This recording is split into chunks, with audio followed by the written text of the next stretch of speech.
Assalamualaikum warahmatullahi wabarakatuh. Perkenalkan, saya Nurul Syahraini Latifah, mahasiswi Universitas Islam Negeri Mataram dari Fakultas Tarbiyah dan Keguruan, Prodi Tadris IPA Biologi, kelas 6B dengan NIM 230104031. Pada video kali ini, saya akan membahas tentang evaluasi pembelajaran. Selamat menyimak. Baik teman-teman, sekarang kita akan belajar tentang pengertian evaluasi pembelajaran. Evaluasi pembelajaran itu merupakan proses yang sistematis untuk mengumpulkan data, untuk menafsirkan data, serta untuk mengolah data, untuk mengetahui sejauh mana tujuan pembelajaran itu sudah tercapai. Jadi lebih sederhananya, evaluasi ini bukan hanya untuk dilihat dari nilainya saja, tapi dapat dilihat dari proses belajarnya itu sudah berhasil atau belum. Begitu ya. Nah, selanjutnya yang kedua, kita akan membahas yang namanya 3 istilah dari evaluasi pembelajaran. 3 evaluasi pembelajaran itu ada tes, kemudian ada pengukuran, kemudian ada evaluasi. Yang 3 istilah tadi saya akan memberikan contoh sederhana supaya kalian mudah mengerti. Yang pertama itu, kalian harus membayangkan diri kalian sedang di kelas, kemudian diberi soal ulangan oleh guru. Nah, soal yang diberikan oleh guru ini yang merupakan istilah tes. Nah, setelah kalian melaksanakan, kalian selesaikan, lalu diberilah nilai, misalnya dapat nilai 80 atau 90 lah. Nah, yang nilai tersebut yang disebut dengan istilah pengukuran atau angka nilainya. Nah, setelah kalian diberi nilai oleh guru, nah nanti lalu gurunya melihat hasil kalian tersebut. Nah, nanti gurunya juga akan memberikan apresiasi kepada kalian. Nah, nanti di hasilnya yang dilihat oleh guru ini yang merupakan istilah dari evaluasi. Jadi kesimpulannya, evaluasi ini merupakan keseluruhan dari hasil yang kalian kerjakan. Begitu, paham? Nah, selanjutnya kita akan membahas yang namanya fungsi evaluasi pembelajaran. Ada 4 fungsi evaluasi pembelajaran, yaitu fungsi formatif. Fungsi formatif ini seperti memperbaiki proses belajar. Yang kedua ada fungsi sumatif. Sumatif ini seperti mengetahui hasil akhir belajar siswa. Yang ketiga ada selektif atau penempatan. Selektif atau penempatan ini misalnya untuk mengetahui atau untuk menentukan kelas atau jurusan. Nah, yang terakhir ada namanya fungsi diagnostik, seperti untuk mengetahui kesulitan siswa itu seperti apa. Nah, setelah kita membahas fungsi evaluasi pembelajaran tadi, sekarang kita akan membahas yang namanya tujuan evaluasi pembelajaran.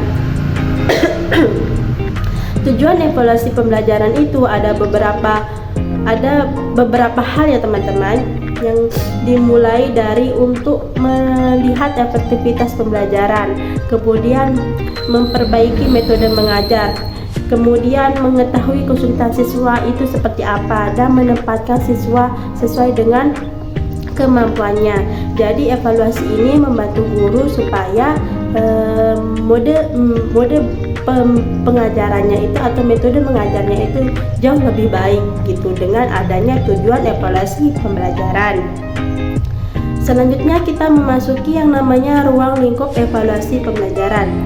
Ada beberapa aspek ruang lingkup evaluasi pembelajaran. Yang pertama itu ada yang namanya kognitif, seperti keterampilan atau pengetahuan siswa. Yang kedua ada yang namanya afektif, seperti sikap. Yang ketiga ada yang namanya psikomotorik, seperti keterampilan.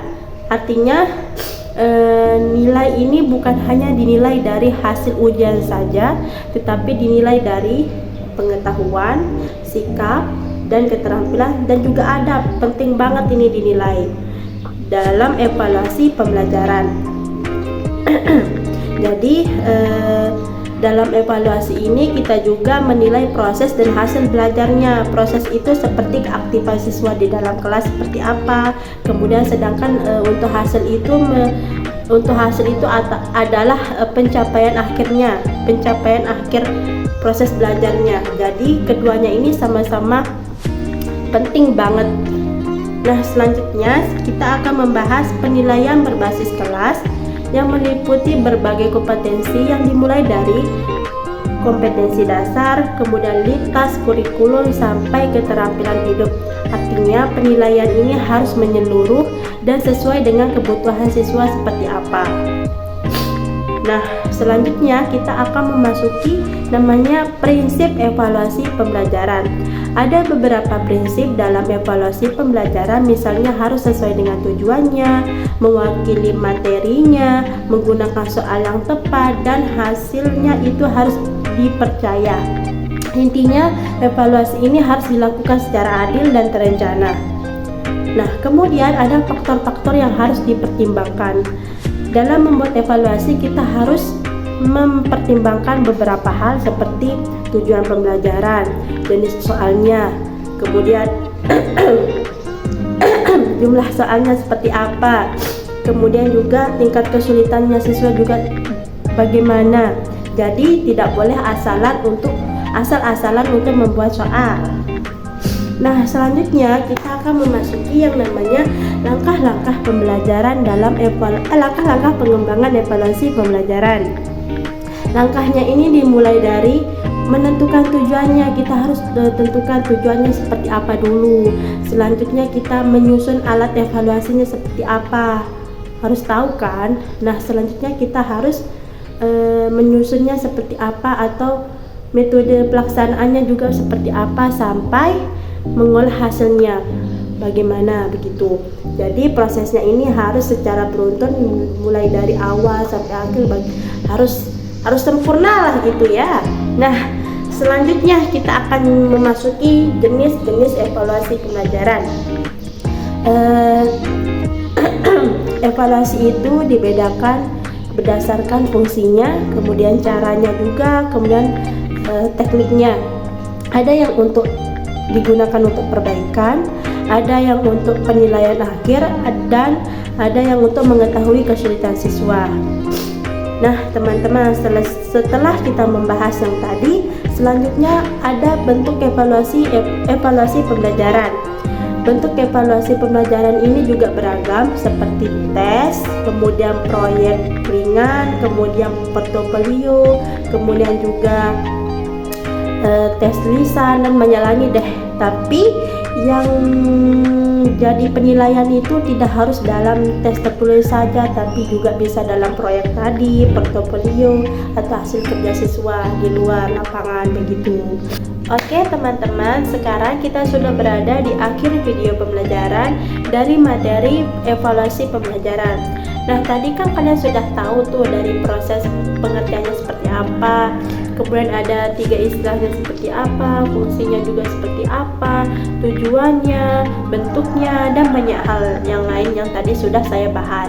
Nah, jadi kesimpulan dari evaluasi pembelajaran itu adalah bagian yang sangat penting dalam proses belajar dan mengajar, karena membantu kita untuk mengetahui keberhasilan pembelajaran itu bagaimana, serta menjadi dasar untuk memperbaiki proses pembelajarannya itu agar jauh lebih baik lagi untuk kedepannya. Dan evaluasi ini bukan hanya dinilai dari hasil akhir saja, tetapi membantu untuk memahami proses belajar siswa, sehingga guru dapat menentukan strategi pembelajarannya jauh lebih efektif. Jadi, terima kasih atas perhatiannya dan terima kasih telah menyimak video ini dari awal sampai akhir. Kurang dan lebihnya mohon maaf.